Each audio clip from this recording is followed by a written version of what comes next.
Bonjour à toutes et à tous et bienvenue sur Grand Lille TV pour ce nouveau rendez-vous de l'économie. Aujourd'hui, Jean-Pierre Corbizet est notre compagnie. Bonjour. Bonjour. Vous êtes président de la communauté d'agglomération d'Hénin-Carvin depuis avril 2008, c'est ça? Tout à fait.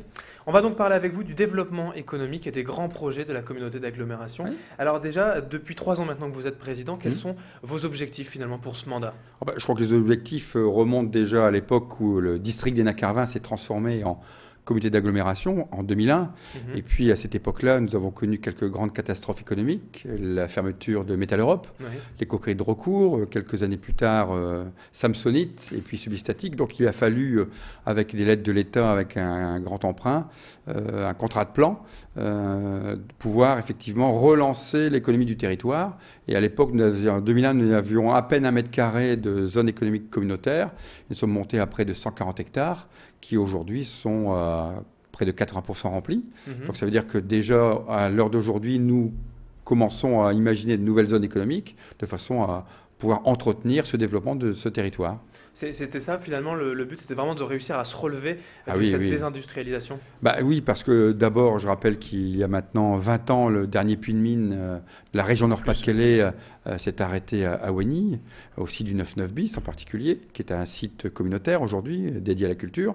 Et puis avec ces difficultés économiques liées à des grands scandales politico-économiques, puisque je rappelle que la notion de patron voyou est née après l'affaire Métal Europe. Donc il a fallu se redresser. Ça a été le cheval de bataille de l'agglomération d'Hénin-Carvin. Comment on fait ça? Faut être aidé forcément avec des financements privilégiés des autres branches. Oui, parce que cette affaire a tellement été un grand scandale que l'État nous a accordé des crédits spécifiques pour que l'on puisse recréer des zones économiques. Quand vous imaginez qu'à partir du moment où on décide que tel lieu géographique va être dédié au développement économique, il faut acheter les terrains, il faut faire les voiries, puis ensuite, en même temps, il faut attirer les entreprises. Donc, ça ne se fait pas du jour au lendemain, donc c'est de longue haleine. Et je crois que depuis cette période-là, c'est pratiquement près de 1000 emplois que nous avons recréés sur le territoire. C'est vraiment... Et en plus, on a une chance quand même importante, c'est que nous sommes à la croisée de l'autoroute 1 et de la rocade minière. Donc, c'est quand même un facilitateur pour attirer des entreprises. Puis, il y a aussi le grand projet européen, national, régional, qu'a été la plateforme multimodale Delta 3. Donc à partir du moment où vous avez un lieu de massification des containers, on peut avoir de la production à quelques kilomètres, puisqu'à partir du moment où vous avez une plateforme multimodale, dans un rayon de 80 km, on crée de l'emploi. Donc plus on est proche de la plateforme multimodale, moins vous avez de transport. Alors finalement, les faiblesses de votre territoire, on vient de les évoquer, c'était un peu cette histoire économique qui a été difficile. Les atouts de votre territoire, c'est justement cette proximité de l'île et les proximités des voies de communication, c'est ça? Oui, c'est un carrefour autoroutier et puis en même temps, beaucoup de friches industrielles qui ont pu être remaniées sans pour autant aller consommer des terres agricoles. La preuve, c'est que Delta 3 est sur l'ancienne friche industrielle minière de la fosse 10 de Wagny et de Dourges. Donc ça a permis effectivement de pouvoir très vite, on était déjà propriétaire des terrains. Donc maintenant le territoire aussi, qu'on soit un ancien territoire, le dernier territoire minier de la région Nord-Pas-de-Calais, ça nous a permis aussi de retransformer cette image noire du territoire en image verte.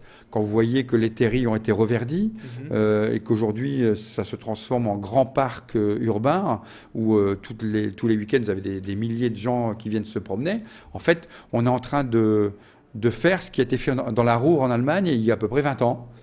Et aujourd'hui, réindustrialiser. Alors non, pas réindustrialiser, c'est transformer les friches industrielles ou en de nouvelles zones économiques, ou alors les anciennes friches, les transformer en des lieux de promenade, ou alors en des lieux culturels ou de développement durable. Alors justement, lieu de culturel, on va en parler. L'un des grands projets également pour les années à venir, alors c'est outre le Louvre-Lens bien sûr, mais ça c'est plus un projet d'État finalement, c'est ce projet de cette salle de concert. L'idée était de faire de ce site l'antichambre des écoles de musique municipales. Donc les enfants en bas âge venaient faire de l'apprentissage de la musique, pour retourner ensuite dans leur école de musique municipale, et ensuite pour les élèves à qui il manque le petit coup de pouce pour tenter l'aventure du conservatoire, des masterclass. Donc les plus grands pourront revenir sur le site du 99 bis pour avoir des cours accélérés, de façon à pouvoir tenter l'aventure du conservatoire. Et puis l'idée c'est de dire, nous sommes le site du 99 bis en bordure de l'autoroute 1, avec des centaines de milliers de visiteurs qui viennent de l'Europe de l'Est, de l'Europe du Nord, et on sait que ces pays-là sont très friands de la culture industrielle. Donc le site a été complètement réhabilité, rénové. Et le calendrier, c'est pour c'est fin d'année 2012. Et puis nous avons souhaité, avec les architectes qui ont travaillé sur ce site, nous apporter une innovation. C'est qu'il nous fallait dans ce territoire d'Hénin-Carvin une salle de concert. Donc cette salle qui s'appelle le Métaphone aujourd'hui, c'est une salle qui fait 1000 places debout, 500 places assises, mais avec une particularité qui est unique au monde, c'est que cette salle, qui est un grand cube de béton, sera recouverte d'une peau de verre et de plaques de métal de différentes origines, zinc, cuivre, inox. Et en fonction d'une impulsion électrique, ces plaques de métal vont résonner. Donc en fait, on aura le premier carillon moderne au monde. Donc c'est un peu, je vais dire, un carillon du style Jean-Michel Jarre, on va dire ça comme ça. Mais on sait que dans le projet de bassin minier UNESCO, les beffrois ont une importance, les carillons ont une importance dans la région de Nord-Pas-de-Calais. On se souvient tous du film Bienvenue chez les Ch'tis. Et là, on aura, pour une première mondiale, un carillon moderne. Et ça va à la fois attirer les touristes qui passent le long de l'autoroute et en même temps de la culture touristique industrielle et de la culture musicale. Très bien. Merci Jean-Pierre Corbizet d'avoir été en notre compagnie. Je rappelle donc que vous êtes le président de la communauté d'agglomération d'Hernin-Carvin. Avec vous, donc, on a évoqué les futurs grands projets, le développement économique du territoire. Dans un instant, météo et trafic à suivre sur Grande Île TV.